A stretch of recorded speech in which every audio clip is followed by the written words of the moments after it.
question is, are you ready?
What do you guys want to talk about? Let me talk to you. Yeah. Throwdown Nation, it has been a minute. What is going on? We are live on a Friday, and it is WrestleMania weekend. We are rolling on Instagram, YouTube, Twitter/X, Facebook, and Twitch. It is episode 215 of the Throwdown, the community on the interwebs where we celebrate the art and sport of professional wrestling with a strong focus on the indies. I'm your host, Matt, and today we are throwing down with a wrestler based in the great state of Florida. Another training product of the legendary Dory Funk Jr., a guy who is rapidly becoming a fixture on the scene in Florida and beyond. My friends, welcome with me, the Devilish Kid himself, Donovan Rose. How you doing tonight? Thank you. I appreciate the kind introduction, but again, I've been honestly waiting to be on this for a while, and seeing I don't like Jake Powers, but seeing him on here convinced me that it was a good idea to give it a shot. So I appreciate you welcoming me in with such kindness, Matt. Fair enough. And for those of you watching live, let me direct your attention to the ticker that's running on the bottom of the screen. That contains all, or at least most, of Donovan's social media accounts along with mine. So do us a favor, if you aren't following or subscribed, take the time and go to each of our platforms and do so. It definitely helps both of us. Absolutely. And any questions or comments that you guys have, just throw them in the chat, and we'll either handle them as we go or do a little Q&A at the end. So we'll go ahead and get started with the first and the most obvious question, and that is, how long have you been wrestling? So, and I like to yap, so I try to keep it as concise as possible. I've been wrestling officially for 3 years. I started wrestling in 2023. Literally, I had just been interested in professional wrestling for God knows how long, and I had finally had the opportunity to really sit down and research what schools were in the area, what schools were near me, and the nearest and best option for myself personally, and thank God it was the option that I was given, was Dory Funk Junior School, the Funk Conservatory down in Ocala. So having the chance to learn from such an interesting fixture in wrestling and one of the most legendary icons in the business was a blessing and more than I could ever imagine. So, but again, because I like to yap, officially I've been wrestling for 3 years. Gotcha. And I'm an older guy. I'll be 57 in September. So I grew up watching Dory and Terry, and the Funks are they were just unbelievable, unbelievable. So in the early stages of your wrestling training, what would you say was the most challenging aspect of professional wrestling for you to wrap your mind and body around? So personally, I would say my biggest gripe, or like, I guess technically speaking, my biggest weakness during that time, or like the concept that was most difficult for me, was definitely not a doubt in my mind planning matches. Planning matches in being able to remember all the things that you were trying to do, the things you want to do for your opponent, and et cetera, et cetera. It was when I first heard about it and actually started having the concept of, because for me personally, I would mainly play the video games. And so I was just like, oh, I want to do this. I want to do this. I want to do this. But when you're actually in the ring for the first time, especially my debut match against Christian Hunter years ago on Bank TV, I was flabbergasted. It was fun, and keeping up with everything that you have to really think about. And again, the spots that you're planning definitely keeps your mind occupied while you're also still doing all the physical things. Like, physically speaking, my gas tank wasn't the best when I first started. It's definitely improved. But with that being the case, yeah, I would definitely say those would be the two main things I would say would be the big things that messed me up when I was first entering the business. Gotcha.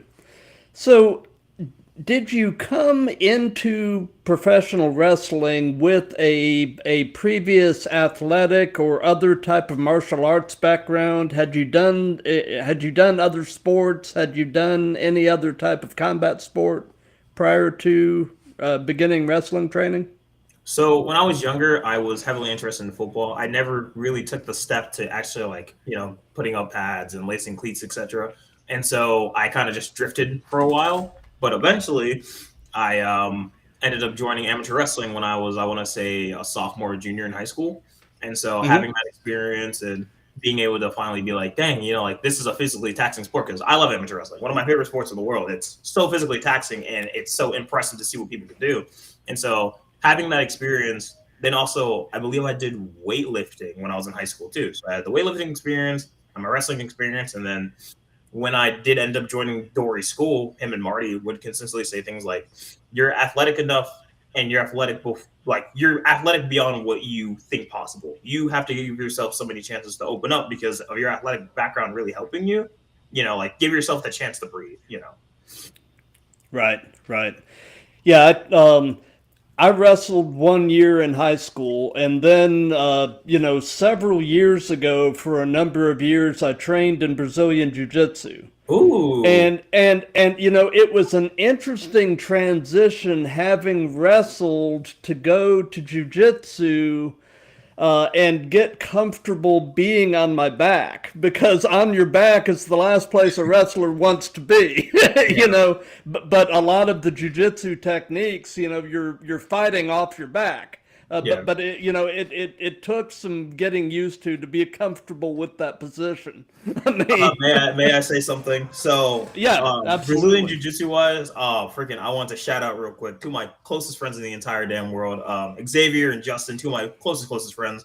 We're in a stupid group called the Outer Square, and basically our entire group's mentality is just supporting each other. And so they both do Brazilian Jiu-Jitsu, especially Xavier. He just went through a comp in New York. I think he placed first or second, and I just want to say, while I'm here, I'm so proud of you guys. With that being the case, they talk about all the time the difficulties of trying to figure out things like positioning and, limiting your gas tank and making sure that everything you're trying to do makes sense for the moment. But because of how intricate Brazilian Jiu-Jitsu is, it can just get thrown off in seconds. So it's interesting, and I respect people who can do it. Absolutely. Yeah.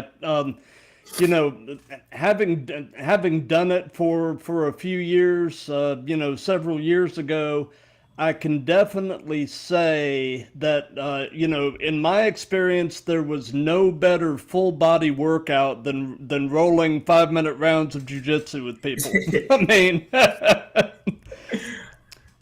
So I'm presuming, based on what you mentioned earlier, and also the fact that the majority of people I've had on the show have answered this question this way, I'm presuming you've been at least a fan of professional wrestling the majority of your life. Is that Absolutely. Pretty accurate? Yeah, I have been, specifically, I would say I've been a fan since I was about 5 or 6, maybe 4 at the earliest, because like I was saying the last time I had an appearance with someone, my love for wrestling started simply with seeing Rey Mysterio for the first time and being like, he's a smaller dude, but because of his underdog mentality and the things that he's able to do, he stuck with me. And that Rey Mysterio love went from Rey into being with Jeff, and then with John, Randy, Undertaker, etc. And so seeing those kind of guys and seeing those characters, especially Rey, especially as my first insight into wrestling, and then eventually playing the video games and stuff, it really stuck with me. And so having that experience of having something that my personal wrestling connection was just being a kid interested in something new. And so seeing something new that really caught my eye, I was like, damn, this is my language. This is freaking awesome. And so seeing that freaking awesome thing, it just made me want to learn more and more. And I mean, here I am now today. So Gotcha. So would you say that that seeing Rey Mysterio is probably your earliest wrestling related memory? I believe so. I want to say that my uncle and my brother were watching wrestling at some point, and I think it was a match between I want to say Randy and Edge in the mid 2000s, and I had stayed, been doing like just random stuff, drinking juice, whatever babies do, and at some point I stopped and I looked at it with them, and they were trying to intrigue me to go towards the screen and really like amplify my vision on what was on screen, and so when I did, I was like, okay, whatever. But then the next week on SmackDown, the same thing happened. And then the next week on SmackDown, at some point, I was the first person ready on the couch waiting for the next episode of SmackDown to start. Because I wanted to see Rey Mysterio and all the other people and see what he's up to this week. And so my wrestling memory was definitely watching Rey Mysterio at some point in the early parts of my childhood. Gotcha. Before we press on, I'm looking over at the Instagram chat, and we've got a few people pulling up in the chat room. We've got a previous guest, El Payaso Enigmatico. He was on a while back, good dude, and a recent guest, Phineas' son, is hanging out with us. And Rock and Wrestling just joined as well. Oh, nice. So, what was the first live show you ever attended as a fan? The first live show I ever attended, fun fact, was once in a lifetime WrestleMania 28 in 2012. It was such a fun story and such a fun experience because my mom and dad just surprised me with tickets. Literally just a random Tuesday. We come home from school, do our whatever, and then they call us into a room. I was like, damn, I'm in trouble. What do I do now? And then they just pull out just 4 different tickets for WrestleMania 20. I was like, holy shit, we're going to WrestleMania. It was an insane experience. And I'll tell you right now, because if I don't, my mom somewhere in the chat or somewhere will. When John Cena lost that night, I cried. Genuinely, I was in tears in the stadium walking down the stairs to get to our car. Because at that time in my life, John Cena was my absolute wrestling idol. He was everything I wanted to be wrestler-wise. And him and Undertaker, seeing them in front of me, just exploded with emotion. It was, fun fact, it was that moment of crying down the stairs that made me definitively say, yes, I want to be a wrestler more than anything. Because if this is something that I can do to someone else at some point, a freaking kid, have given them the emotional experience that I was able to have seeing Cena lose, unfortunately, to The Rock at WrestleMania, then that's such a good experience for people to have. That's such a good experience for people to feel. Because my main goal as a wrestler has always been to make people feel something, to be unique and kind of work their brain a little more. Because, there's a lot of great wrestlers, but they kind of just do the basic wrestler things. But then there's wrestlers such as myself and Jake Powers, for example, who really work the brain and really help a new fan find interesting ways to interact with wrestlers and just kind of go about the thought process a little differently than a normal fan would. So, yeah. Gotcha. So, obviously the physical side of this is all extremely important. So tell us a little bit about your gym routine, and in your mind, what would be the most crucial exercise or group of exercises for you to keep yourself in ring shape? Personally, my main focus has always been cardio, because my main focus ring-wise is making sure that my gas tank's not in a decent place, but above average. I need to be able to run if a promoter comes to me and says, hey, I need you to run the ring for 20 minutes. Okay, cool. Let me make sure I can do that. Let me make sure that I can give the experience that someone is expecting. And so having that gas tank really helps. Personally, I usually work out 3 to 4 times a week. I focus on different muscle groups. I'll have an arm and a chest day, or, back. I'll have a cardio focused day, full body, etc. But I would definitely say that my main thing is a lot of cardio. I was actually taught this technique by my brother. It's a treadmill technique called 3-12-30. So 30 minutes, 12 incline on 3 speed. And if you want to increase it for a little bit more of a challenge, it really helps. It gets me going. It's a great warm up. And so, yeah, I would definitely say that's my main gym routine right now. Gotcha. And again, keeping an eye on the Instagram chat. Want to say hi to Sammy Pandora. She is actually an upcoming guest. She'll be on not this coming week, but the following week. Nice. And she is the wife of Keikoa, who is the head trainer at House of Champions in Orlando. I see. I've actually been to House of Champions before. In January, I went there for a Gabe Sapolsky seminar. Great experience, and everyone at House of Champions is so nice. So, hi to you. Oh yeah, that place is doing some amazing stuff. Absolutely. So away from wrestling, what are some of your other hobbies and interests? What do you like to do with your time? Oh, I can get really deep into this one because this is All right. big Donovan Rose word drop. So let's go. So personal hobbies is mainly I am into literature, so books, as well as reading comic books like Marvel, DC, etc. And then video games, obviously. And I guess listening to music isn't really considered a hobby, but I put it in there. My main hobby, or my secondary career, is I make Japanese style books called manga. And so, like comic books like Dragon Ball, Naruto, One Piece, etc. And I am currently working on a battle manga series called Nova One. I've been working on it for about a year, and it's just there's a lot of battle manga that focus primarily on the idea of just fighting, which is fine. Mm-hmm. But I want to take it into a different direction, do something different and unique. So my battle manga personally focus on the accountability, and I would also say just understanding one another, because I feel like in the way that the world works right now, we are in such isolated minds and we have such a fixed idea. And so I feel like putting or presenting a story to the newer generation or the next up, giving them the opportunity to be like, hey, it's okay to understand someone else from a different perspective will really help.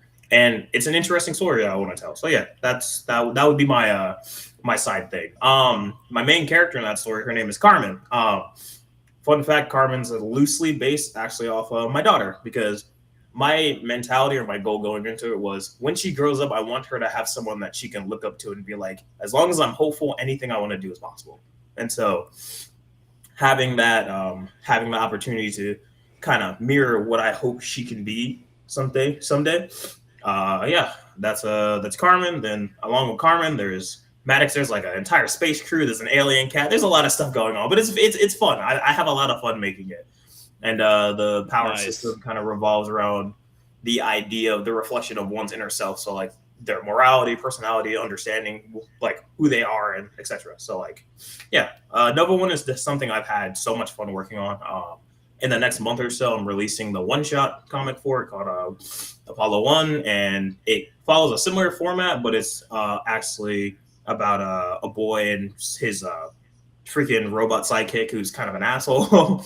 And so, that's what I would say my main hobby is, but I consider it more of a secondary career because if not wrestling, then definitely making comics would be my thing. Nice. So, are you doing the writing or the art or both?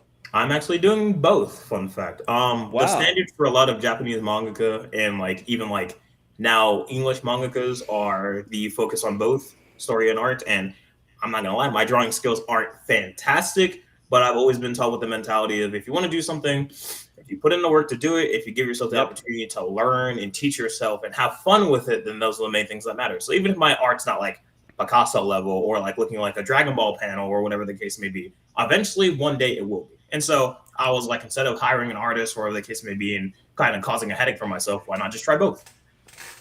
Gotcha. How old is your daughter? My daughter is currently 21 months old, and she will be officially 2 years old in July. That's a beautiful thing, man. I'm sure you're already figuring this out, but I'll tell you from experience, man. Do not blink, because the next thing you know, they're gonna be driving and doing their own thing, and I've got an almost 17-year-old son. Jesus. And he's finishing up his junior year in high school right now, and So we're starting to talk about college and everything else. So yeah, I mean the time flies, man. Yeah. So soak it all in. I try to, and even this weekend we have a tradition that I started last year when last year was her first WrestleMania, which I know, woo, big deal because like everyone's gonna well, she might not remember, but the first WrestleMania was there, and so I started the yearly tradition of kind of every time there's a big four show like a Money in the Bank, SummerSlam, whatever, I usually have her watch it with me, and there are times where honestly she's more into it than I am. Like I'll watch an episode of Monday Night Raw, or whatever, and she's glued to the screen. I'll try to she'll go and hang with my sister for a little bit, come back 5 minutes later, sit down, and she's just locked in. So I'm glad that my daughter has at least an interest in wrestling in some way. And the entire Don't Blink thing, I'm trying not to, but there are times where like I look at the memories that I have in my gallery, just things that I were taking when she was like 6-7 months old, and it's just mind blowing to me. Being a father is actually what drives me more to be a mangaka and a wrestler, because being a father is more about just changing diapers and giving her bottles or apple juice, especially apple. I'll tell you right now, my daughter is obsessed with apple juice, loves apple juice more than anything else in the world.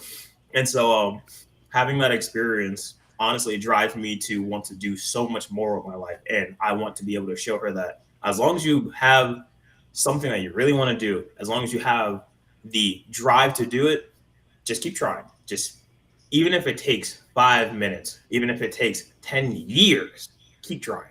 There's no reason for you not to. Just keep going. Absolutely. Truer words have not been spoken, my friend. So, we're mostly a wrestling related show, but we do dabble a bit into pop culture and such. So I'm always looking for recommendations. So by any chance, are you watching or listening to anything cool right now? Ooh, I can listening. All right, so I have like last year especially, and I thank Justin for this because he's a big fan of them. I started listening to the independent band Good Kid. Love them. One of my favorite bands right now. Their recent album, "Can We Hang Out Sometime," just dropped, and it's a awesome listen.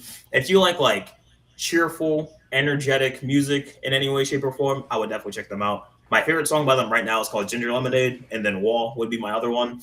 Other bands that I have in my recency playlist is Hail the Sun, which is a metal band. I would definitely recommend their song called Maladapted, as well as 60 seconds or 60-minute session blocks. Jesus. But yeah, I would definitely recommend them. Another one would be Anoha, which is another independent band. They have like kind of the same cheery, energetic vibe. And watching wise, I've recently just been catching up on Invincible and The Boys would be the two things that I'm watching the most. And Invincible is, if you haven't sat down and given yourself the chance to watch Invincible, please watch it. It's so goddamn good. Like it might be the best show on television right now would be Invincible. The Boys is a close second. I'm currently in season 2 trying to catch up. And trying to think of other things. Anime wise, I'm not really watching much. I just finished the anime series My Hero Academia, which really good. Big fan of it. Same thing with I've watched Attack on Titan and stuff in the past. And movies, I just saw the Super Mario Galaxy movie. Incredible. Great movie. I know a lot of people didn't like the pacing the most, which I guess I understand, but the character moments definitely made up for it. So yeah, those would definitely be like the things I would look out for the most right now. Gotcha. Yeah, my son actually is watching Invincible, and he's been telling me I need to watch it. So I guess I will. it's so good. If you like a different twist on like a familiar formula, so like the generic like superhero like Spider-Man, Superman, whatever, acquires their powers, wants to help people, but like the twists that you see within the show are just Seth Gibbs, so good. And so I think if you want like a familiar idea with a different twist, definitely watch it. 1,000%. And good character writing. You're very good at that too. Awesome. So, they say that the best wrestling personas are usually kind of yourself turned up to 1,000. So kind of tell us about in-ring Devilish Kid and kind of compare and contrast him with everyday you. Ooh, this is an interesting one. I like that question. So comparing myself to Donovan Rose would simply be it's just an amplification of like my love for urban legends. So one of my biggest things that I like personally speaking is like urban legend stories or like mythos, like even like Greek mythology, Norse mythology, Egyptian mythology, whatever. But like for me, urban legends are my big thing, like Nessie or the Loch Ness monster, Bigfoot, the skunk ape. Especially for me, like the Wendigo, the Jersey Devil. Like I love stories that kind of like go from mouth to mouth. Like by word of mouth, you're hearing about these crazy, like, oh my god, the Jersey Devil took a girl last night. It's like crazy stuff like that. I hope he didn't. But for me, I'm such a big fan of urban legends because it creates a sense of I guess it creates a sense of being out of reality while in reality. And so I really like those kinds of things. And so having that love, my amplification for the Devilish Kid was like, if my love for it's like right here, Devilish Kid all the way up, like past the ceiling. It's in the sky right now. And so having such a love for urban legends and like a spookier kind of vibe, because I also a big fan of horror movies, like especially like the Halloween franchise, not the recent movies, yeah. but the older Halloween franchise. Yeah. Fantastic. And so for me, I would definitely say that my love for horror movies and my love for urban legends would definitely be the amplification that leads to Donovan Rose being Donovan Rose, which, as you know, is a very creepy person. Crawling to the ring, insane mannerisms, Bray Wyatt like talking, and the things that I do. And so, yeah, I would definitely say my amplification of those patterns would definitely be what compares me, everyday me, to Donovan Rose. Gotcha. So, tell us about your very first match. What was it like? How did it go? What were your thoughts about the very first one?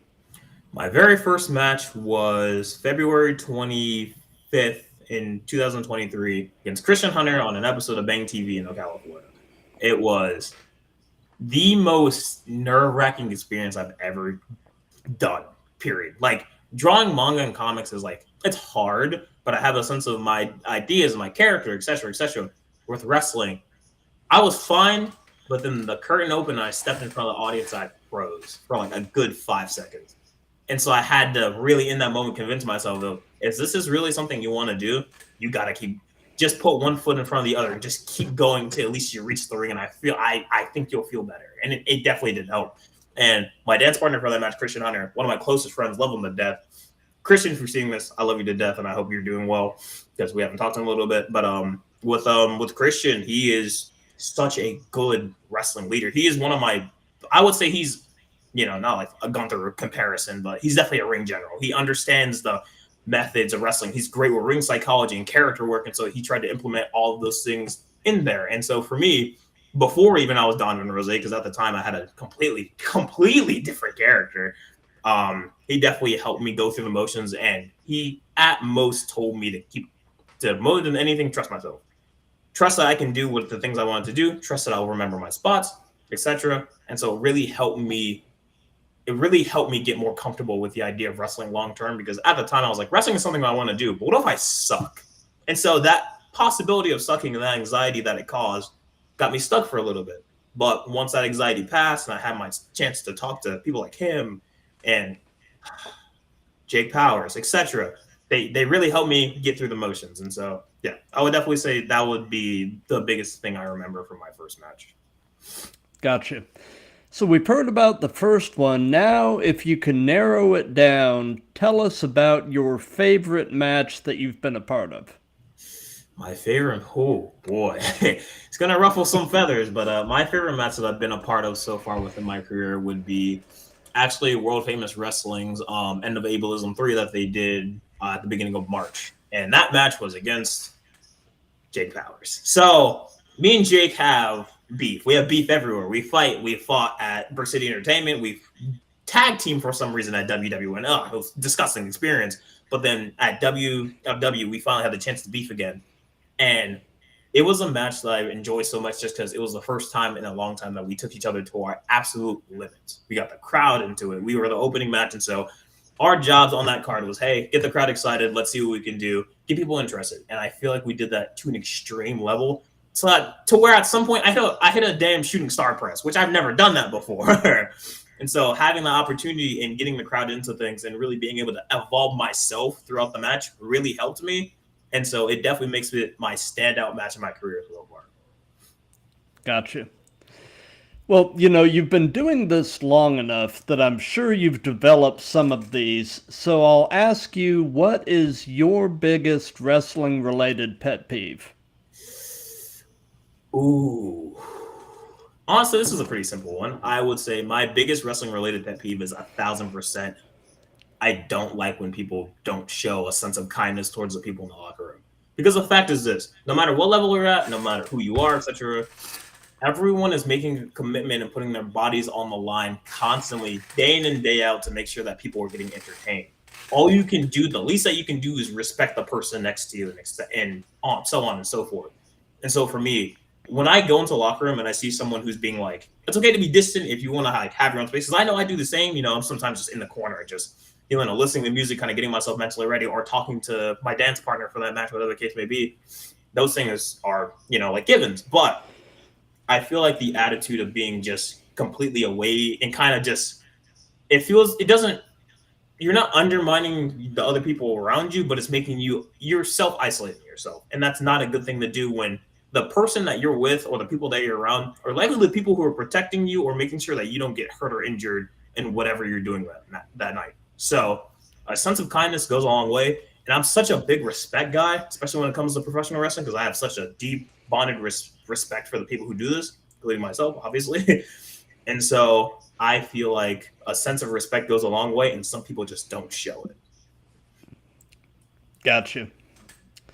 So, if you could only be one, would you rather be great in the ring or great on the mic? Absolutely great on the mic. Not a doubt in my mind. I would rather be able to talk shit to pretty much anyone I want to in any way I can understand, than be excellent in the ring. Being excellent in the ring is great, and I feel like I'm good enough in the ring to where I can say I'm good in the ring. But there are so many quips that I have character-wise, and I'm like, dang, if I were just a little bit better at organizing my promos or saying my thoughts, that can get me more engagement, that can get more people interested, because wrestling spots matter.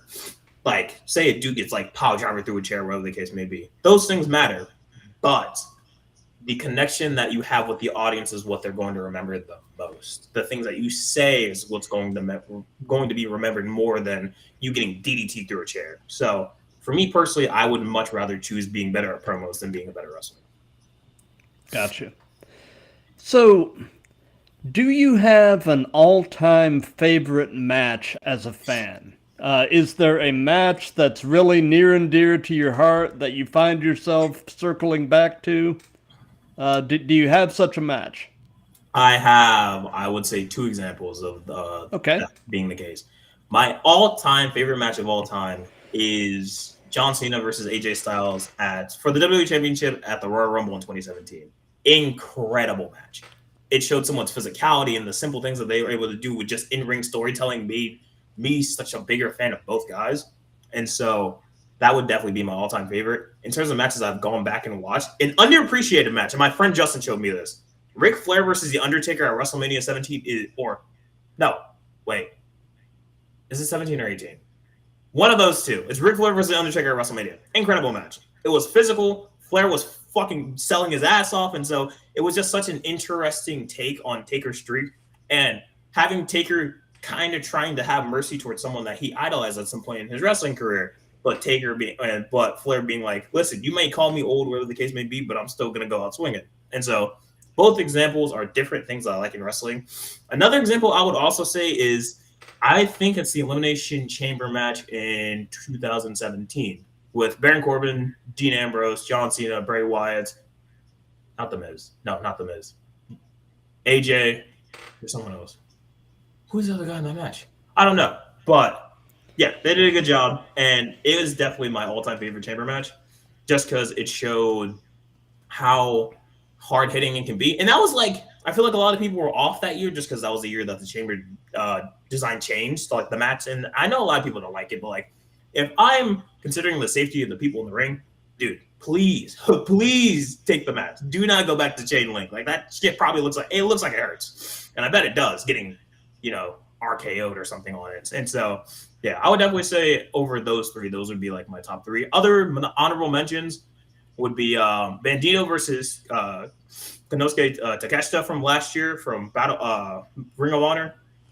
Mm-hmm. Masterpiece. Such a good match. And I was so happy to see Bandito doing what he does best, because Bandito is one of my most, I would say he's one of the people I look at the most wrestling wise. Another great match that I aspire to be like someday is definitely Obafemi, Trick Williams, and Javon Evans from Stand and Deliver last year. Great job. Oh, yeah. And the fact that they were all on Stand and Deliver last year, and now they're all having incredible matches at WrestleMania this upcoming weekend is testament to how good all three guys are. I know. And I am so excited to see all three of those guys having a prominent position on the card too. But so piggybacking onto that question, do you have an all-time favorite promo as a fan? This is gonna be such a generic answer, but the Steiner Mats promo in TNA is one of my favorite promos of all time. But there is an answer that I think is like up there, and that is Jay Lethal and Ric Flair's promo to where they were just yes, each other. And Jay Lethal hit a freaking a knee on the jacket on the stage. It's one of the funniest things I've ever seen in my entire life. And seeing that promo really inspired me to be like, dude, I want to be such like, because like I have like a serious or spooky character, but like honestly, it helped me with the idea of you can be serious and do some insanely silly things, and it can make so much sense and it can entertain the people. That's why I'm such a big fan of Kurt Angle, because he could literally tear your ankle off, and then the next week he has a cowboy hat and he's singing the Stone Cold backstage with Vince McMahon. So it's like, it's interesting, and I really like that dynamic of being able to be serious but goofy, because that's what makes you more interesting. The silly things that you do or the smaller things that you do make you more interesting. Because I have so much profound respect for Ric Flair, especially Jay Lethal is one of my favorite wrestlers of all time. And so them having extremely silly promos, it helps a lot. And so I would definitely say those are my standouts. Oh yeah, I mean I pulled that Flair Lethal promo up on YouTube at least once a month. Just to take a few minutes and laugh. I mean, I mean, it never gets old. Literally. Like, even like the moments where like freaking the first woo and Flair stare into the camera was so funny. There's just stare that he has towards Jay Lethal. He looks so mad. He's like, you can't do that. It's so funny. I love that promo. Oh, it's great. Absolutely. So, and this can be present day or past. Who would be a dream opponent? Who would you love to have the opportunity to share a ring with? I will give two answers. I will give one for corporate level, and I'll give one for independent level. My corporate level opponent that I want to face more than anything is 1,000% Dragon Lee. Dragon Lee is, to me, one of the most incredibly unique luchadors that we've seen in such a long time. And he puts such an emphasis on, especially physicality, because I remember that match with Gunther a couple months ago. It reminded me why I love him so much, and having that same sense of physicality, because I'm like, I love a physical style. I'm not stiff, but like I would say I'm snug. I'm in the middle. Like I'm always trying to protect the people I'm with, but contact is contact. We're in a combat sport after all, technically speaking. So with that being the case, Dragon Lee will definitely be my corporate guy, 1,000%. For my independent level guy, no avail. It's no avail. It's been no avail since the moment I talked to him at Bar Wars a couple months ago, and he gave me so much good advice. And at the end of our conversation, he said, and I quote, "I'm sure we'll meet in the ring someday." I hope that someday is soon, because all I want to do is throw grabs with no avail for like 25 minutes. Just let us go out there and do what we got to do, because he's such a creative person on the independent scene. And I would say he's a foundational member of Florida's independent scene, because he does so much for the companies that he's with, whether that's Pride of Wrestling, whether that's the establishment, whether that's even like the CCP podcasting show. Shout out Chris that we have next week. Oh, love Chris. 25th in Castleberry. Like Noah's just everywhere, and he goes from place to place, and he is just, his consistency, his sustainability with his wrestling ability is magnificent. And so having the ability or having the chance, even the opportunity to just wrestle him just once, that would be a dream match, I would say. Gotcha. So at this very moment, I love this question because it can literally change day to day, hour to hour, minute to minute. Mm-hmm. But at this very moment, in your opinion, Who are the best male and best female wrestler in the world? Who's the best man and who's the best woman? Ooh, my God, that's a deep question. All right. So this is just my personal opinion. My favorite, or I would say, can I give two dudes? Can I give two men? You can, yeah. Okay. My two dudes right now would be Konosuke Takeshita, and it would be Ilya Dragunov. Oh my God, they're such physical superstars, and they show such character literally just through their movements. And so that's such an impressive thing to do. And I can guarantee if you're watching an episode of SmackDown or Dynamite, if one of those guys is facing somebody else, it's probably going to be the best match, not just of the show, but probably of the month. They're so good at elevating the people around them. They're not mirrors, and they have the opportunity to just elevate everything. And so I would definitely say Takeshita and Ilya Dragunov are definitely the best male superstars on the planet right now. Female superstars, that's a difficult one. If you would have asked me last year, I would have said Bianca Belair, just because that match at WrestleMania was incredible, even though, props to Io and Rhea as well. But if I had to say right now who the best female wrestler on the planet is, and it's kind of shocking because she's not going to be at WrestleMania, I would say Io Sky. Io is such an impressive presence in the ring. She has such a unique style. She has this thing going on, and so she's funny. She again can do what I like, which is balance the silly stuff with being an intense competitor, because it meshes so well and it makes you such a unique presence on whatever promotion you're on. And again, same thing I said with Takeshita and Dragunov. Io can just go out there and have graps with anyone. It doesn't matter. If you put her out there with a mop or a broom for 30 minutes, she's probably having the best match on the show. So I would definitely say Io would be my answer for the female. Yep. I just had an interesting thought while you were talking about your answer on the male side of things. What about a match between Takeshita and Dragunov? Oh my goodness. That would be sick.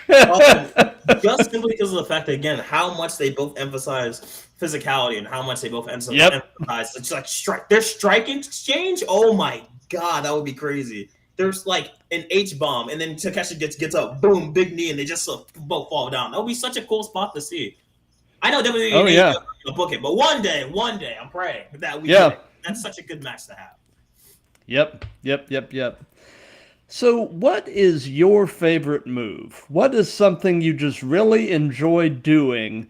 And on the flip side of that, is there a move that you won't do or you would at least rather not do? And that can be giving or receiving. Ooh, I'll start with the bad. I'm not a destroyer. Okay. I never have been. Canadian destroyers for me have always been reserved for specialty spots or a finisher. And so when I see dudes on the independent scene just destroyer and then another destroyer and then another destroyer, like that's a lot for me. And so it's definitely a move I'm not interested in doing or taking anytime soon. Maybe in the future we'll talk about it, but right now absolutely not.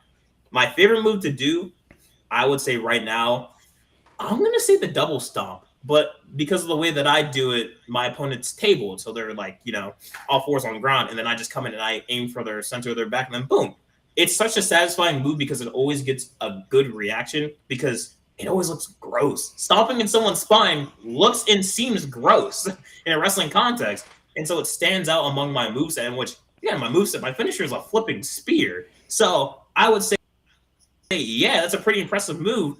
But a lot of people still hook on to the fact that I just stomped this dude's spine in 5 minutes ago. And so it helps me stand out a lot. And I think it is definitely my favorite move in my arsenal right now. My honorable mentions would definitely be my finisher Killjoy, which is, again, a rolling spear. Like Xavier Woods' honor roll, I do the flip into a spear. I just thought it would be such a cool concept to have. And so I'm like, I got to do this. And, like, even Marty Funk and Dory Funk were like, dude, you should do this. It's such a cool move concept. And I was like, okay, bet. So having that be the case, another honorable mention would be I can do a shooting star press. Yeah, it's pretty freaking cool. So I'll definitely say that my standing shooting star would be my other honorable move. Gotcha. So a move that is not currently in your moveset, but if you could snap your fingers and be able to do a move perfectly that is not in your current moveset, what would it be? Absolutely the Falcon Arrow. The Falcon Arrow has always been one of my favorite showcases of strength and precision because the idea of someone suplexing someone is cool. Even like the Three Amigos, the idea of suplexing someone 3 times, which is in my moveset, is cool.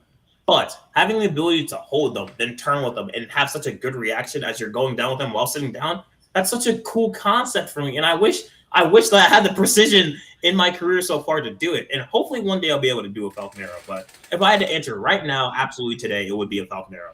Honorable mentions, I'm getting there. I'm like very close to doing a 450 splash. 450 is one of my favorite moves to do off the top rope, and I can get the first part of the rotation, but I can't do the splash yet. I will be able to. So I would say that the 450 would be my honorable mention for this area. Gotcha. So, you've been doing this long enough that I'm sure this applies to one degree or another, so I'll ask, what hurts right now? Right now, my biggest pain is definitely in my my right knee and my lower back. My lower back is my biggest enemy when it comes to wrestling, simply because of the fact that if you take a bump, you feel it everywhere. And because it's your back, it's your most vital. It's one of your most vital bones in your body because your spine is connected to literally everything. Yep. It feels like tremors going through your body from time to time, and it's like I'll be sleeping. And then I'll feel a little bit like it's weird. But yeah, I would definitely say my lower back. And then my right knee specifically has been giving me issues since I've been wrestling in high school. I don't know what happened. I didn't tear anything. I was able to walk, whatever the case may be. But there are times to where it feels like I need some WD-40 in my knee, and I could definitely go to the store and get some.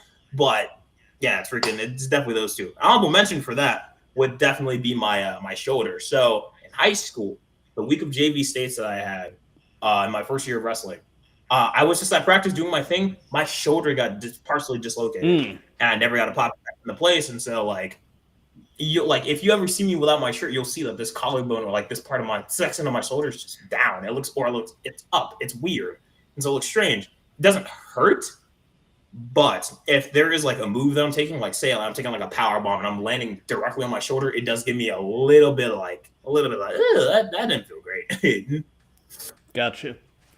So, over the basically 3 years you've been doing this now, what is the worst bump you have taken? Ooh, fun fact, this worst bump just happened Sunday at Bar. I had a show Sunday at Bar Wars, which is Chris Silvio's promotion. Shout out Chris, one of my favorite people to talk to. Brilliant mind. I was in a scramble match with a couple other people, great people, and I don't blame anyone for whatever happened. So there's a spot that we have to where I'm getting picked up for a double suplex by two other people. I'm in the thing, but the venue's roof was so low that my feet, and I'm 5'7", I'm a short guy. My feet, boom, on the roof. And so I'm kind of holding myself up while also trying not to be on the roof.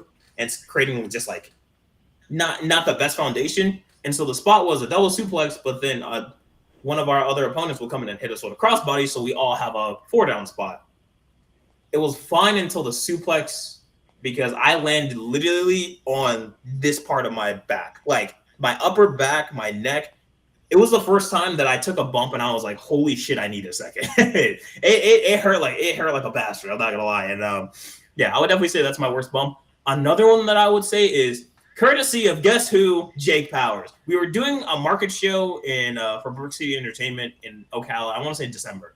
I go for my spear. I sit up, do the spear and freaking all that stuff. But I look up and Jake's boots literally right here, bang, right across my face. Did he do it on purpose? No. But even if it was an accident, it still wasn't nice of him. And so I'd appreciate if he didn't do that again. But yeah, I would definitely say those are the two worst bumps I've taken so far. Gotcha. So, knowing everything you know at this point in your life, if you could give any advice to your younger self, what would it be? Stop procrastinating and stay focused. My focus when I was younger, even now, is not the best. But I feel like I would have had the opportunity to be a little deeper in both of my careers if I had done something sooner. My procrastination habit is, by golly, the worst one that I have. I will sit here and be like, "Oh, well, it's time for me to work on Apollo 1, and so I need to do say 2 or 3 pages for the day. Just do under sketches, get them done, do dialogue, whatever." And then here I am sitting freaking playing Diablo 4 on my Xbox. It's for me, my procrastination builds from, I guess I would say, a place of not being able to get something done. But when I do get those things done, and I feel like this is the same for a lot of other people, you feel so great, you feel so accomplished, and those accomplishment moments help. Because I made a manga before. I made a manga called Thin in 2024, and it placed 36th on a website called Manga Plus Creators, which is run by like the same people who make like One Piece and etc. That's And great. so thank you. I've had such positive manga aspirations, and like basically I know that I can focus when it comes to it, and even with wrestling. But there are times where I'm just like, the entire "I'll do it tomorrow" thing. It's such a bad thing to say for yourself, because the chances are you're not. You're not doing it tomorrow. You don't even want to do it now. If you don't want to do it now, why would you want to do it tomorrow? You know. And so having that mentality, it's definitely, I've gotten a little bit better in my procrastination habits, but to my younger self, absolutely, please stop procrastinating. Stay focused, gentlemen. Do what you need to do so you can do everything that you want to do later. Gotcha.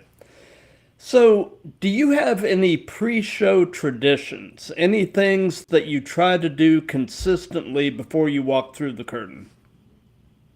My big one personally is I have two traditions personally, or three technically. Always do push-ups to give myself a little pump up, get myself into it.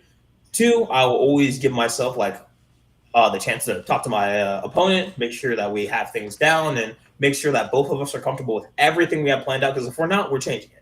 I'm never going to put an opponent in a position to where you feel like you have to do something dangerous to impress somebody. Don't, please. Your body is the biggest thing that you have in your wrestling career, and do not take that lightly. Don't take your body for granted. There are people who wish that they were still wrestling but can't because they didn't handle their body the right way. And I don't want someone to feel like they have to do that in order to impress a scout or whatever the case may be. So I'll never do a dangerous spot unless it's something that's agreed upon between both parties. My third one personally recently has been I will either get some music and just isolate myself in the corner and just think about my matches. You're like kind of getting in the Devilish Kid mode. And honestly, there are times where I even like that, because you can ask Jake Powers. There are times where you'll see me just like crawling backstage, just practicing what I'm doing and making sure that like the effect that I want to give the crowd that show is there. And it's either listening to music or just sitting in a dark corner and just giving myself a chance to just breathe it all in. Kind of anticipate the things that are going on and really help myself breathe easier going into whatever I'm doing next. So yeah. Gotcha. So just kind of a quick rundown. Tell us about your gear bag. What all do you carry in your gear, and do you carry anything unique or unusual in your gear? I'll start with my unique item, and then I'll run through everything else. My unique item it depends. My unique item is a box of Posca markers, which are like face paint markers. They're acrylic paint set. A lot of people use them. They're used by like back in the day, Umaga, Jeff Hardy, and even like Axel Hendricks. I recently put them on the Posca markers because it's good. So with Posca markers, that would definitely be my my unique thing. My other thing would be eye drops, and if you see this, you kind of know why. But yeah, when it comes to my gear bag, it's always just my set of gear usually revolves around pretty much the same thing, because I have two gears right now, and I'm working on a third. Stay tuned. But my two gears right now are a hoodie. Well, I don't wear it in the ring anymore, but a hoodie, a pair of Muay Thai shorts, my kick pads, and my basic wrestling shoes that I got when I was like 19. And I'll carry extra wrist tape and adhesive tape, because adhesive tape is way better. Please, if you're using athletic tape, do not use the actual athletic tape, because then you have to rip it off. It's going to hurt. So get some adhesive tape. It's so much better and so much easier to take off and protect yourself. I buy a majority of the things that I use on Amazon, and I love Amazon. It's such a good place to get whatever you need. Yes. In terms of other things, I always carry extra stuff. So extra adhesive tape or athletic tape if someone needs it. I will always carry, again, Posca markers. My mask and my horns always go with me, which my horns are getting beat up, so I might need to replace them soon. And then in terms of other things, just, basic necessities. I always carry a toothbrush, because there are times to where if I have the chance to, I will always brush my teeth before a match, because I'm not going to sit here having stank breath, but I have to talk to someone so close all the time, because it's such an uncomfortable feeling. Because imagine wrestling someone, they're like, hey, it's great. And so that, and then always a bottle of cologne and, minimal cologne, because I usually do like a Bath and Body Works, so it's not like super strong, because like I'm not gonna spray Axe, because then everyone's gonna have like a freaking attack in the background. I don't want that to happen. Yeah. So I always carry that, and then some deodorant. Always got to keep yourself clean because in wrestling, it's such a physical sport. Why would you want to stink when you have to be touching someone else? That's gross. Exactly.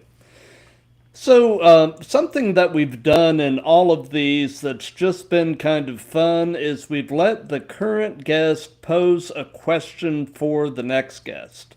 So my previous guest was a wrestler based out of Texas by the name of Kyrie Adams, and the question that he posed is, what would be a dream wrestling title that you would love to hold someday?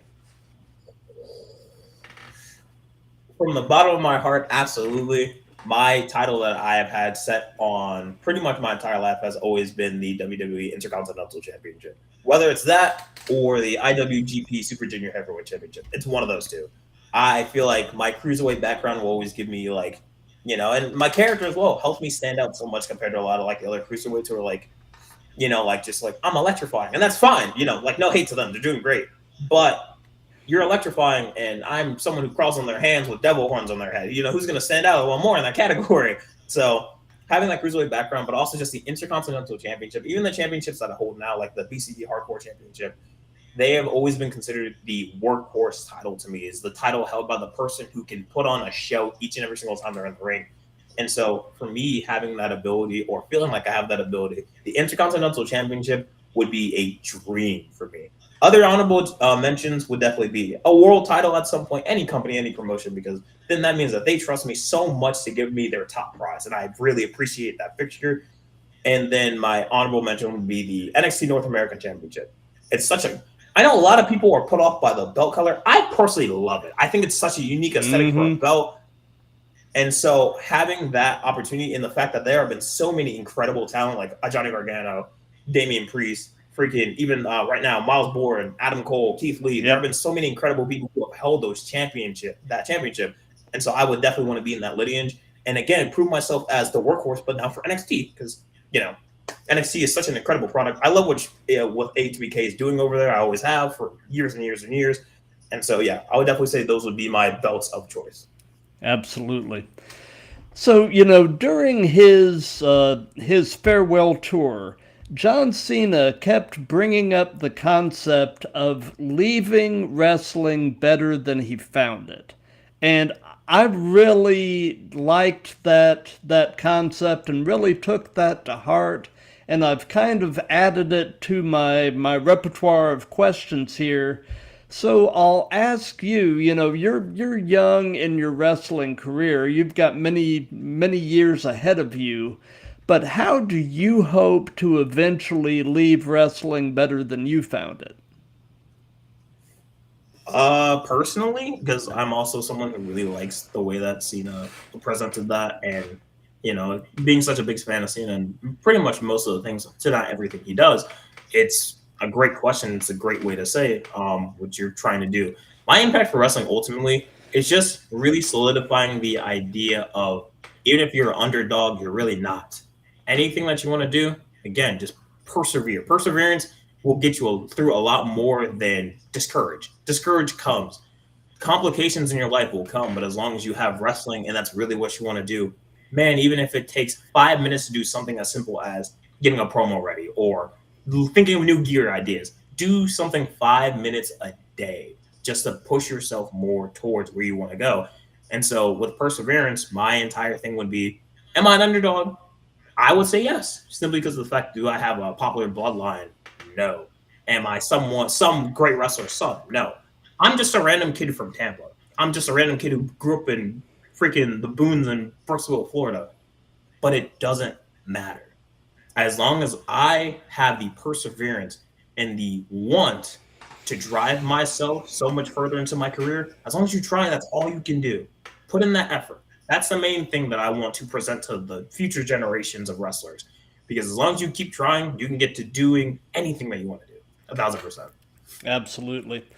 Looking over at the Instagram chat, Wilson Dyer, a previous guest, just showed up and just gave you a shout out. Oh, thanks, Wilson. I love Wilson. Is he a little egotistical? Yes. but so am I. So that's why we get along so well. Absolutely, absolutely.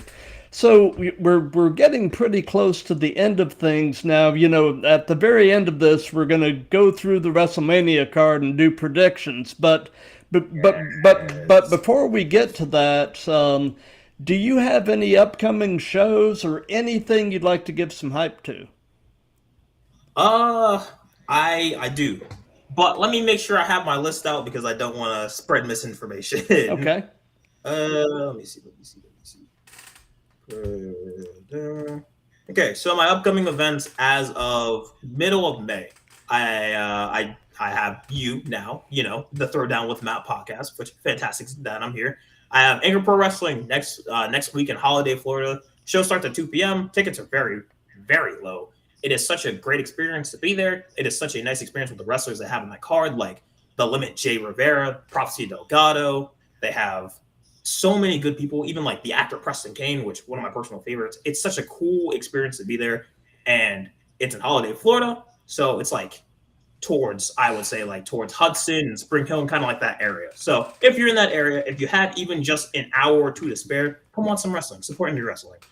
My other show, which is that same day, by the way, April 25th, is me going out to Castleberry to put the whooping on Lemuria when I team up with Sean Evans for the CCP podcasting show, chapter 4. 4 chapters in. I know. Listen, we're gonna eventually hit 20 because there's so much potential with CCP, and I appreciate everything that he's doing to make wrestling a better place for everyone. Oh, Chris is amazing. I mean, yes, you know, he and the I Love Wrestling podcast and I are in kind of a cross promotional type of thing. We repost each other's stuff, and we've collaborated together on a lot of things. Man, I think the world of Chris. He's good people. He's an absolutely incredible human being, and he's even better at just trying to gauge wrestling to a better spot. And also, what's really cool is that freaking after my session with him yesterday, he was like, "Yo, love talking with Matt. He's such an interesting person, and he's absolutely correct. You're awesome." And so, well, thank you. I appreciate you again. I appreciate the conversation. Other shows that I have coming up are I have Ultimate Florida Wrestling in Ocala, Florida, at the Boys and Girls Club, Saturday, May 2nd. Where there are 2 old dudes who I really don't like, and I feel like doing something about it. So listen. What am I gonna do? I don't know, but you guys will see firsthand what's gonna happen. I have Pulse of the Ring, which is another great podcast. I would definitely give them a listen. I'm doing that May 15th, and then my final appearance as of this point will be at Florida All-Star Wrestling in Spring Hill, Florida, as a member of the All-Star Rumble. And listen, I know, I'm going to win the Rumble match. I am going to win the Rumble match, 1,000%. Not a doubt in my mind that this is finally going to be the opportunity where Donovan Rose takes the stars and definitely does something, actually, you know, solidifying himself as you said earlier, a fixture on the Florida independent scene. Because right now I'm just a dude. I'm tired of being just a dude. I want to be more. So winning that match will do everything and more for myself. Absolutely.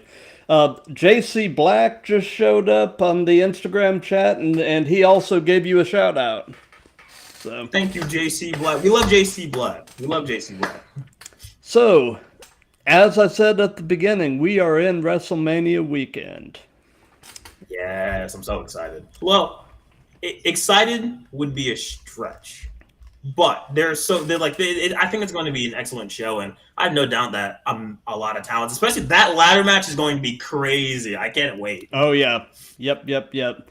So we're just going to kind of take a quick run through the card for both nights, and just kind of play the predictions game.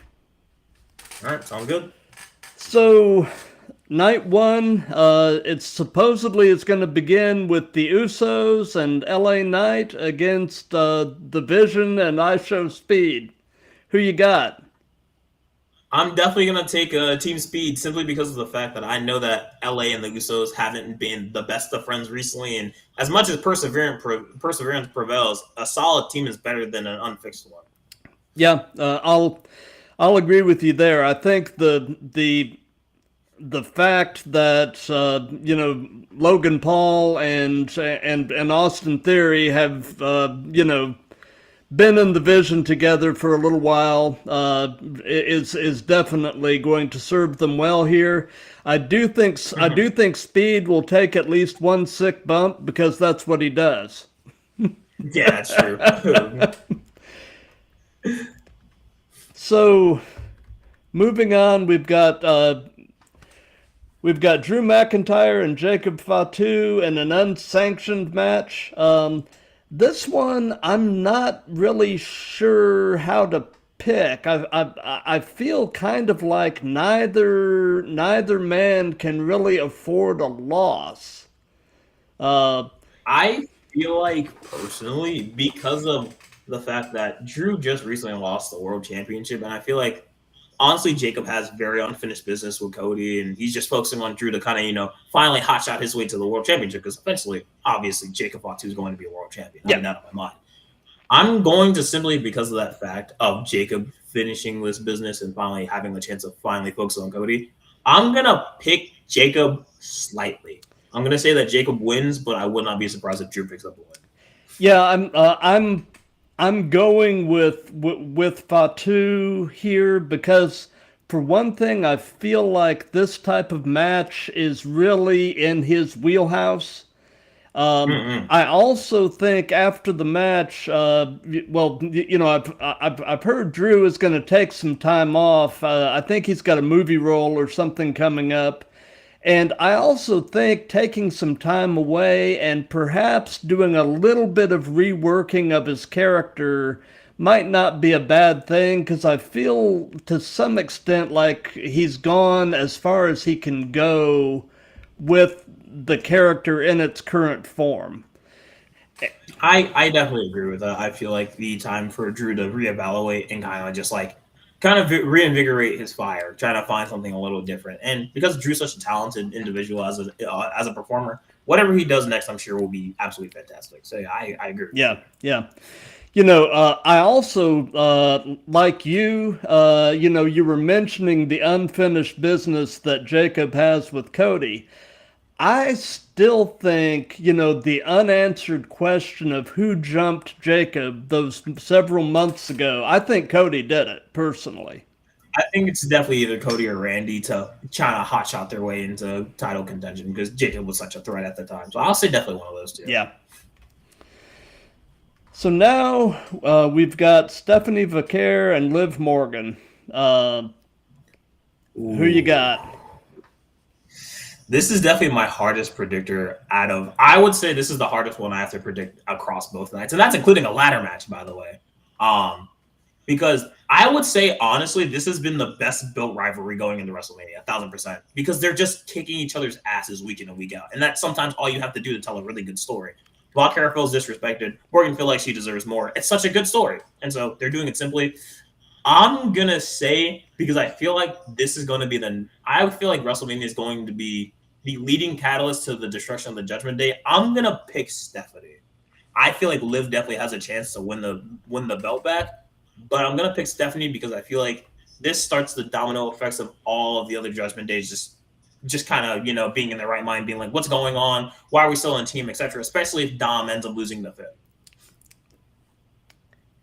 Yeah, this one I'm a little torn on. I'm leaning toward Liv, but I could I like your idea of using this to further the dissolution of Judgment Day. That's I hadn't really thought about using it for that, but I kind of dig that. Thanks, I appreciate it. So now, for the Women's Intercontinental, we've got AJ Lee and Becky Lynch. I'm going to go ahead and say I think Becky gets the belt back and ends this feud, which, in my opinion, this feud has dragged out way too long.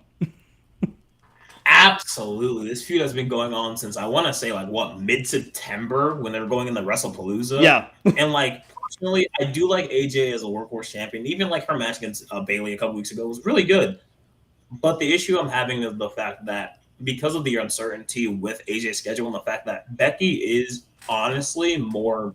She's more visually there than AJ at the moment, and maybe that'll change. But like, I think for the time being, and the fact that I feel like Raw is kind of missing, if Stephanie does retain like I think she's going to, they're kind of missing that really big heel woman in their mid card and in their like heading towards their main event. I'm gonna go ahead and say Becky wins the belt back. I agree with you. Now we've got this 4-way women's tag match for the women's tag titles. We've got Charlotte and Alexa versus Bailey and Lyra versus Nia and Lash versus the Bellas. That is, if Nikki is medically cleared. Who you got? I'm gonna go ahead and say that because I'm leaning towards two options. Because I feel like this match would be kind of like the implosion of Charlotte, just because they've been doing their thing for a while. But I feel like Charlotte's one good crash out away from turning on Alexa, and so like I feel like that's kind of there. The Bella's uncertainty about, especially with Nikki's injury. I'm gonna go ahead and say that, shockingly speaking, I'm gonna go ahead and pick the Irresistible Forces. I'm gonna pick Last Legend and Jack Surrite, 1,000%. Yeah, I mean, I actually would like to see Bailey and Lyra win, but that's kind of what I want. But what I think is going to happen is Nia and Lash retain. Mm-hmm.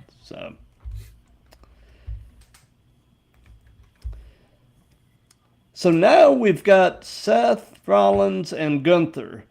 This is a great match, but I'm still trying to fully wrap my head around the why. And I understand that injuries and such happened, but I'm glad that both guys have a match. But I do feel like the context of the match is still a little shaky. But it's going to be a great match.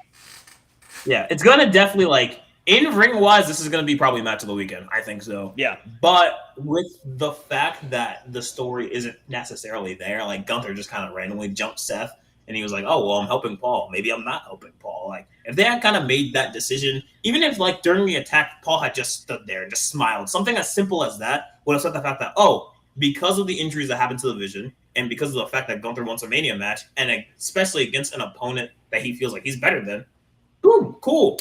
Perfect collusion. You have Gunther and Seth Rollins. It could have been such a simpler story to tell if they had actually told it. Instead, it's just vignettes or random backstage segments or Gunther staring at Paul weird. And so, like, I'm going to go ahead on a limb and pick Gunther just because I feel like for the next while, especially this year, depending on how things go, I feel like Gunther can definitely become world champion again this year. If not, him moving to SmackDown and going after Cody or Randy or Jacob or whoever's champion at that time, I would definitely consider that being the idea because I feel like Gunther, heel-wise, he's the guy to me. He's so good at playing to the crowd. He listens to reactions. He's so good at getting heat on himself, and he is magnificent in the ring. Yep. So I'm going to go ahead and say Gunther on this one. I'll agree with you there. I mean, to me, like you were saying, this is another one that's a little tough to pick, but I was leaning with Gunther as well. Mm-hmm. So Cody and Randy for the WWE title. Oh boy. Yeah. I really hate this Pat McAfee nonsense.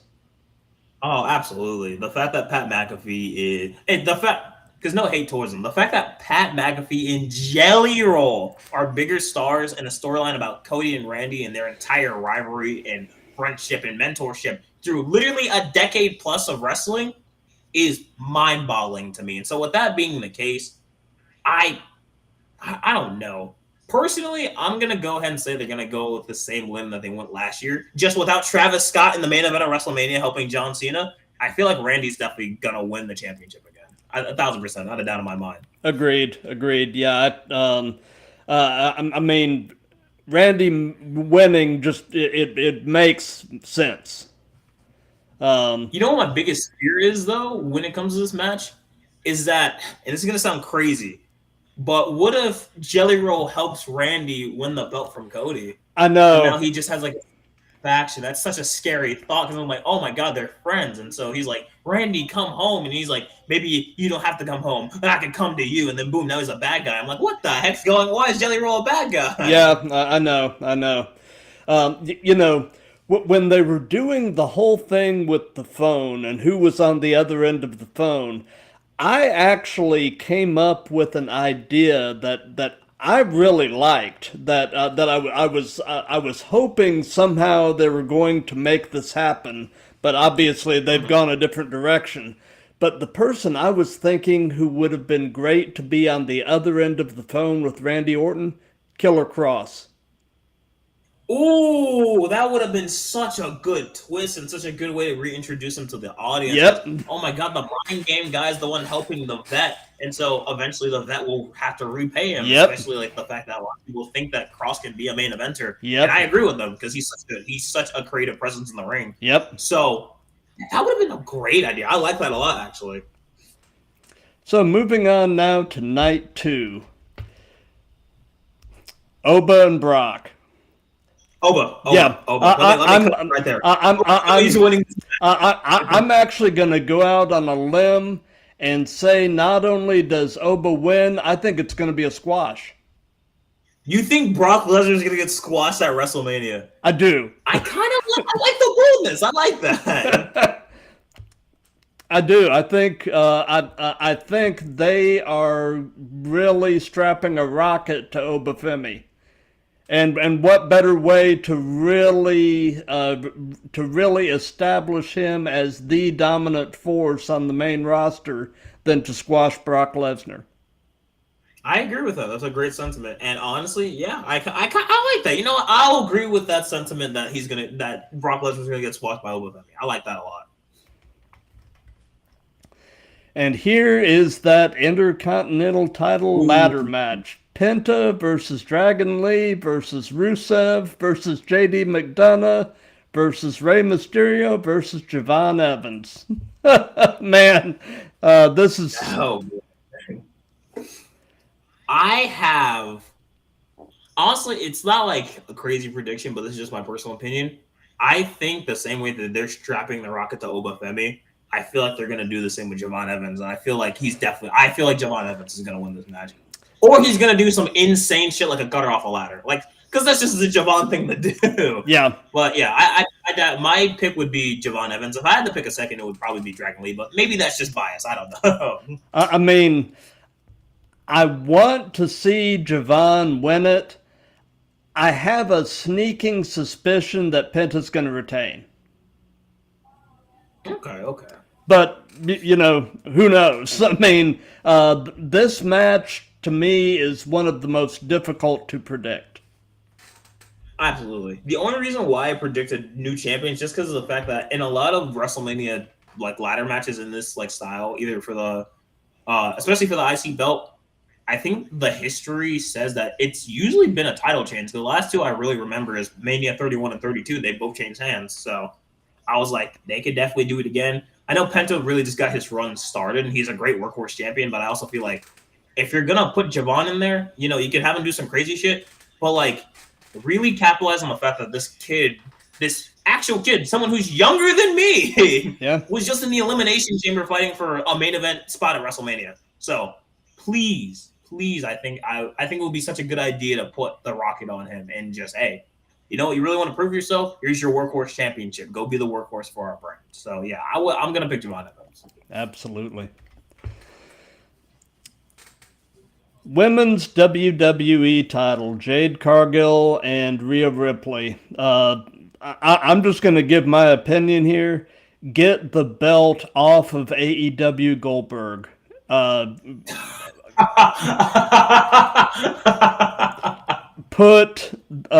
mean... Oh, God. Get the belt back on Rhea, and hopefully Jade goes away and they somehow figure things out with her because it's just not working. The evidence is telling, and I'm not the biggest fan of Jade. I think she definitely has her spots where she definitely outshines, like especially like her physique insane, like thought, like absolutely. Yeah. But the issue being is that her character kind of stays, you know, I'm the storm and I'm gonna arrive, and I'm like, that's fine, but like, why is the storm arriving? If you're just arriving everywhere, you know, are you really a storm? You're kind of seeming like you're, instead of like a thunderstorm, you're more like a shower right now. That is, you know, it kind of sends not a great message to the crowd that, oh well, you know, she doesn't really have. She's a directionless champion, which is the worst kind of champion to be. Yeah. Personally. Yeah. And I feel like Rhea can go over to SmackDown, get the belt, and really elevate that roster. Also, because of the fact that if she decides to go against Jade again, cool. Because Jade now has a faction, and if her faction wants to go after the tag titles or do something different, or honestly, not even a bad idea, because Julia isn't on this card. You can have a program where she's elevated by Jade Cargill by going after the U.S. Championship. Yeah. And then eventually, boom, you can shoot Julia up to the other parts of the card. Yeah. So for the sake of the story, for the sake of Jade's character, for the sake of the fact that SmackDown desperately needs a workhorse champion in comparative to all the other champions they have on the brand, please give the belt to Rhea Ripley. I think 1,000% she's going to win this match. Absolutely. U.S. titles, Sami Zayn and Trick Williams. Oh, I feel like I listen. I know you're probably a big insider guy, because I know I am. You know, like whatever details I can find, you know, I'm in there. I've heard rumblings of a double turn happening Sunday for about a month and some change. Pretty much since when this match was announced. I think it's going to happen. I think it's because Trick Williams wins the U.S. Championship. Yeah, I agree. You know, yeah, I agree.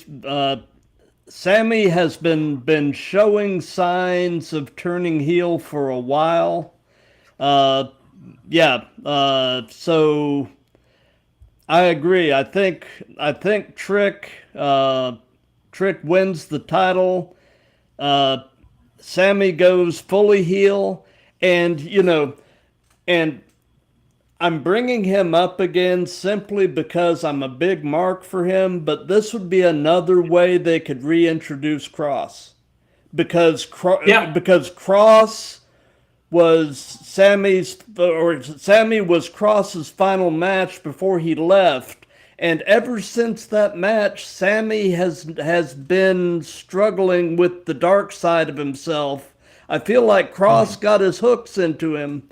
And you know, Cross could basically come back and Sammy could sort of become a disciple of Cross. I think like even a really cool segment that they could do is like, honestly, they can like have like a big angle to reintroduce him, but simply just like the fact of like have Sammy backstage just looking sad, just looking disappointed, feeling angry. And then you literally just have Scarlett and freaking Cross just go around him and just put their arms around him and be like, hey, because we're here, whatever darkness that you're handling, we can do together. Boom. That's how you form a faction. Something simple and effective that gets the character across. Sammy is someone struggling. Cross is that leader or mastermind or messiah type figure who's trying to quote unquote help him, when in reality he's trying to manipulate his darkness to further his plot. Cool. That makes an interesting character. So yes, I agree with that 1,000%. And Cross is in Vegas this weekend. Oh, he is. He is. Right. Yep. And